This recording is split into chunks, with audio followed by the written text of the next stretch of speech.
Hello everyone. Okay, सो अब mind rubrics में हम आगे जाएंगे। तो एक पेशेंट आई थी मेरे पास जिसको बहुत ज़्यादा बैकएक था। तो उसने बोला देखो मैम, कोविड के टाइम पे भी ये मेड्स वगैरह नहीं आती थी, तो फिर मुझे ही सब करना पड़ता था, क्योंकि फिर सब पड़ा रहता था तो अच्छा भी नहीं लगता था, तो मैं सब करती थी।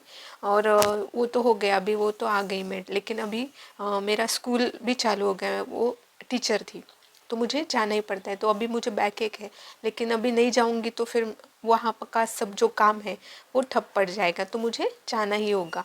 तो उसके हस्बैंड बोल रहे थे कि देखो मैम, इसको इतना बैक एक है, फिर भी मैंने बोला उसको रेस्ट करो, तो शी इज़ नॉट लिसनिंग। तो मैंने बोला क्यों आप रेस्ट क्यों नहीं कर रहे? तो उसने बोला देखो मैम, ये मेरा कर्तव्य है वहाँ पे जाना, वो जो हमारे स्टूडेंट्स हैं उनको पढ़ाना, तो ये मैं कैसे ये कर सकती हूँ ना, मुझे जाना ही पड़ेगा। तो what is this is duty, too much sense of duty. Duty जो होती है उसमें आपको दूसरा ऑप्शन नहीं होता है, वो आपको करनी ही होती है। Duty, too much sense of duty. तो इसमें से मेन रेमेडी हम जो फ्रिक्वेंटली देखते हैं, कॉमनली देखते हैं, वो है सेपिया। सेपिया का इतना बहुत ज़्यादा ड्यूटी उसके सब कामों में होता है।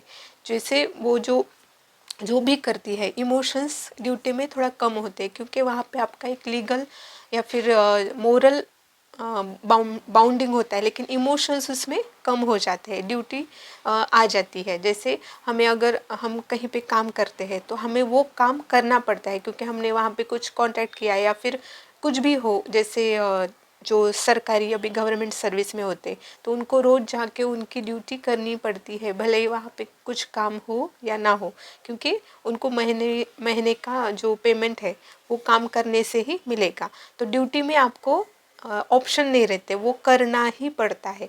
अगर ऐसे काम अगर आप कर रहे हो, जैसे ड्यूटी के जैसे जैसे सेपिया लेडी हो जाती है, duty, too much sense of duty में sepia is the main remedy I think. बहुत सारे और भी है, हम वो भी देखेंगे, लेकिन सेपिया मुझे प्रोमिनेंट लगती है, इसलिए मैं देखती हूँ। जैसे वो रिलेशंस में भी ड्यूटी लाती है, उसके जो बहुत सारी जो हमारे इमोशनल लेवल पे रिलेशंस होते हैं, वहाँ पे भी उसका एक ड्यूटी का सेंस बन जाता है कि मुझे ये करना ही पड़ेगा। तो उसमें वो बीमार गिर जाती है, क्योंकि कहाँ कहीं पे भी अगर आप ड्यूटी लाओगे तो आपको मीन्स वहाँ पे इमोशंस नहीं रहेगा, जो आपका बॉन्ड है वो भी अच्छा नहीं रहेगा। तो अब मीन्स ऐसे जैसे मशीन वर्क करता है वैसे ही आपके काम हो जाएंगे। इसलिए सेपिया जब लास्ट स्टेज में जाती है तो एक डिल्यूजन रोबोट ही एक रूब्रिक आता है। क्यों आता है? क्योंकि उसके माइंड पे, बॉडी लेवल पे, सब पे एक ड्यूटी जैसा उसका जो काम रहता है वो आ जाता है। Okay, so this is duty, too much sense of duty. और ड्यूटी और उसके साथ में या कंफ्यूजन में आने वाला एक रूब्रिक है responsibility taking too seriously. Responsibility जो होती है वो आप खुद से लेते हो, तो वहाँ पे ना एक इमोशन भी आता है और खुद से आप लेते हो, इसलिए थोड़ा सा ईगो का भी आपको टिंट देख सकते हो आप। रिस्पॉन्सिबिलिटी हम किसी चीज़ के लिए हम खुद लेते हैं, है ना। जैसे एक मेरे पास पेशेंट थी, उसके घर में उसके भाई था, बहन थी, और ये बड़ी थी, और उसके पापा चल बसे।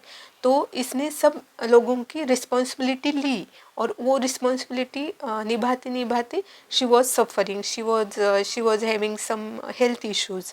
तो जब हम कोई भी केस में आगे जाते हैं या फिर देखते हैं कि इसमें क्यों ये एलिमेंट्स आ रहे हैं, तो ये हमको देखने मिलता है। रिस्पॉन्सिबिलिटी में आप खुद लेते हो, और उसको बहुत ही ज़्यादा सीरियसली अगर लेके जाते हो तो you are in the rubric responsibility taking too seriously. अभी जैसे रिस्पॉन्सिबिलिटी वाली जो बंदे हैं वो ऐसे फ्रिवुलस नहीं रहेंगे, वो सीरियस डिमोनर से सीरियस मैनर से उनकी जो रिस्पॉन्सिबिलिटी है, जो भी उनको करना है वो करेंगे। और उससे बहुत ही ज़्यादा, अगर कुछ भी चीज़ बहुत ज़्यादा आप अगर कर रहे हो तो डिसीज़ प्रोड्यूस करेगा। So responsibility taking too seriously में जो मेडिसिन है, जैसे नाइट्रम सल्फ है, नाइट्रम सल्फ जैसे अगर नाइट्रम और सल्फ का आप देखोगे तो नाइट्रम में भी डिग्निटी है और सल्फ में ईगो है, वेल्थ है। तो नाइट्रम सल्फ जाता है रिस्पॉन्सिबिलिटी टेकिंग टू सीरियसली और वो सफ़र हो जाता है। तो this is about duty too much sense of duty and responsibility taking too seriously. तो ये हमें कन्फ्यूजन नहीं होता है, ड्यूटी में आपको कोई ऑप्शन नहीं रहता है, इसके लिए वो हमें करना ही पड़ता है, एक बाइंडिंग रहता है, और रिस्पॉन्सिबिलिटी हम खुद से लेते हैं। Okay, so medicine are you can see in the flashing that I am रेपर्ट्रिक का जो मैंने जो निकाले हैं वो आप उसमें देख सकते हैं, या खुद आप जाके भी देख सकते हो कि duty too much sense of duty में कौन सी मेडिसिन है और रिस्पॉन्सिबिलिटी टेकिंग टू सीरियसली में कौन सी मेडिसिन है। Thank you so much.